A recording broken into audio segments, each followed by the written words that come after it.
त्योहारावा। कितना बेहतरीन गाना गाती हैं और इस गाना को सुन के वाकई मेरा रोंगटे जो था वो खड़ा हो गया और वाकई में ये गाना सुनने लायक है। सहगिया में हरदी नहीं खे, क्या बात है। सहगिया में हरदी नहीं खे, कहरी के बहाना हो, फुहरी कही कही के पियावा मारे रोज ताना हो।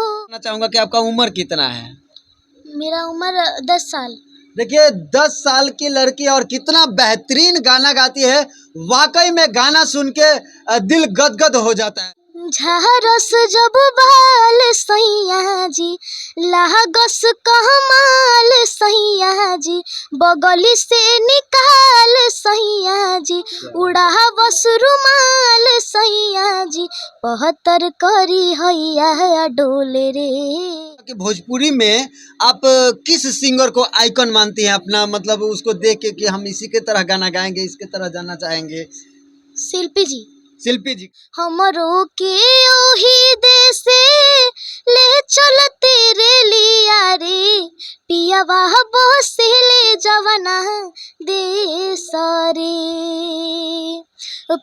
नमस्कार, मैं सुजीत कुमार और आप देख रहे हैं भोजपुरिया देहाती खबर।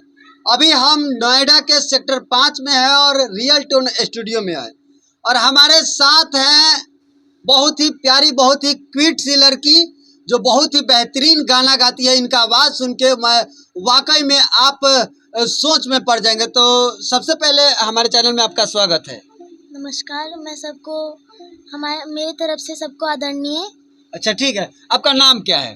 मेरा नाम साक्षी है, साक्षी बेटी। अच्छा, आप कहाँ से हैं ऐसे? आरा से। अच्छा, आप आरा से रहने वाली हैं? हाँ, अभी यहाँ। और ये गाना की शुरुआत कब से करी है?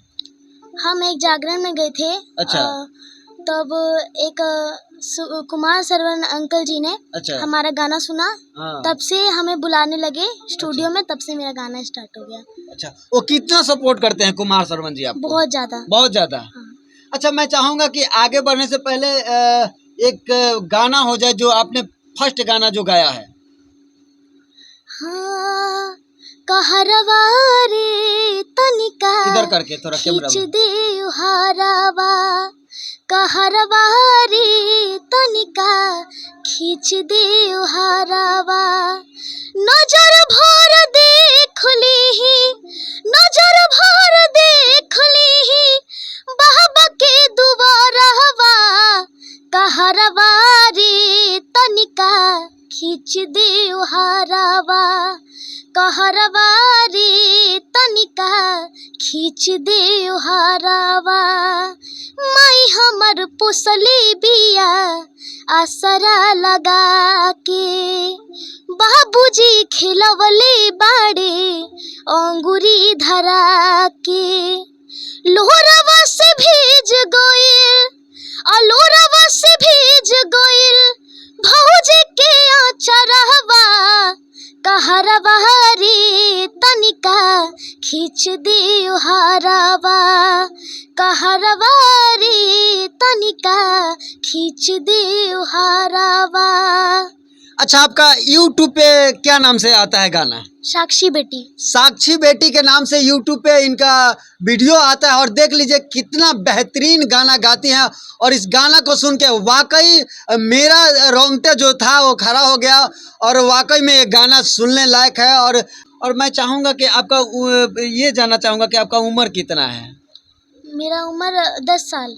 देखिए 10 साल की लड़की और कितना बेहतरीन गाना गाती है। वाकई में गाना सुन के दिल गदगद हो जाता है। मैं चाहूँगा कि एक और गाना हो जाए। हाँ, सहगिया में हरदी नहीं खे। क्या बात है। सहगिया में हरदी नहीं खे, कहरी के बहाना हो, फुहरी कही कही के पियावा मारे रोज ताना हो, फुहरी कही कही के पियावा मारे रोज ताना हो, फुहरी कही कही के पियावा। अच्छा, आपने ये बहुत अच्छा गाना गाया, बहुत ही बेहतरीन गाना गाया, लेकिन मैं चाहूँगा कि भोजपुरी में आप किस सिंगर को आइकन मानती हैं अपना, मतलब उसको देख के कि हम इसी के तरह गाना गाएंगे, इसके तरह जाना चाहेंगे? शिल्पी जी। शिल्पी जी का। शिल्पी जी का गाना। मैं चाहूंगा कि शिल्पी जी का थोड़ा सा गाना गुनगुना दीजिए अपने आवाजों में।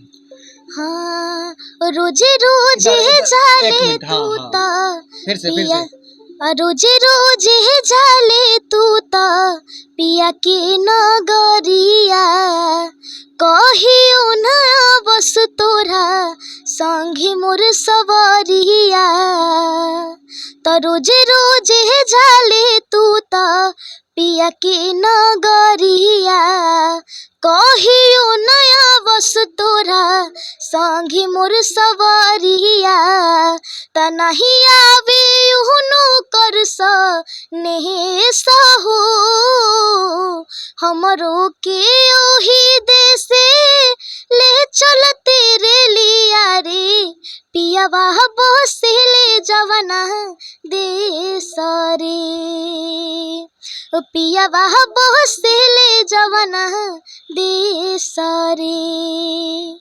क्या बात है। तो जो लोग प्रदेश में रहते हैं उनके लिए ये गाना शिल्पी राज जी ने गाया था, और उसी गाना को यहाँ साक्षी बेटी नाम की वायरल मतलब सिंगर है समझिए। तो अब इससे ज़्यादा हम क्या कहें, ये वाकई में गाना बेहतरीन है।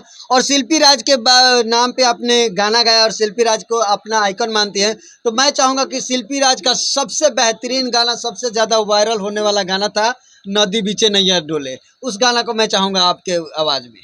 झारस जब बाल सैया जी लागस कहमाल सैया जी बगली से निकाल सैया जी उड़ा बस रुमाल सैया जी 75 करी हैया डोले रे नदिया के बीच जही से नैया डोले ओ सही मोरे सैया डोले रे नदिया के बीच जही से नैया डोले ओ सही मोरे सैया डोले रे तो नदिया के बीच जही से नैया डोले ओ सही मोरे सैया डोले रे। क्या बात है। तो इस गाने को शिल्पी राज ने बहुत ही बेहतरीन तरीके से गाया था, और उसी गाना को साक्षी बेटी ने गाया। आप लोगों को कैसा लगा इस वीडियो को कमेंट में अपना ज़रूर प्रतिक्रिया दीजिएगा।